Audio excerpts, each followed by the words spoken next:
In den Tagen vor dem heutigen Filmball gaben sich bei Designer Lahong schöne Schauspielerinnen die Klinke in die Hand. Pia Barischs Kleid ist bereits fertig, auf Hollywood-Gast Kristanna Loken warten 2 Modelle und Lena Reichmuth probierte diese Robe, entschied sich dann aber doch für eine andere. Wir haben interessante Stickerei von einer bekanntesten Stickerei in Vorarlberg benutzt für ihren Kleid, weil wir aus Vorarlberg kommen. Was sagst du, Lena? Ich bin sehr zufrieden. Es ist sehr schön.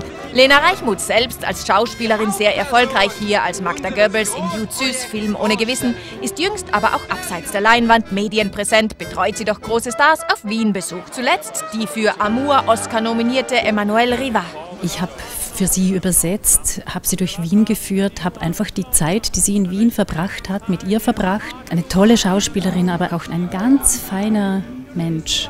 Heute Abend glänzt Lena auf dem roten Teppich vor dem Wiener Rathaus. Wie der große Auftritt auch Laien gelingt, kann man bei ihr neuerdings lernen.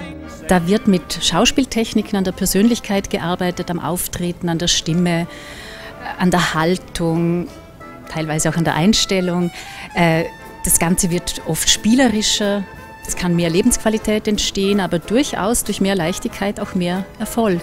Deshalb auch der Name meiner Methode, Acting for Success. Und es schlummert in jedem viel mehr, als er eigentlich ahnt.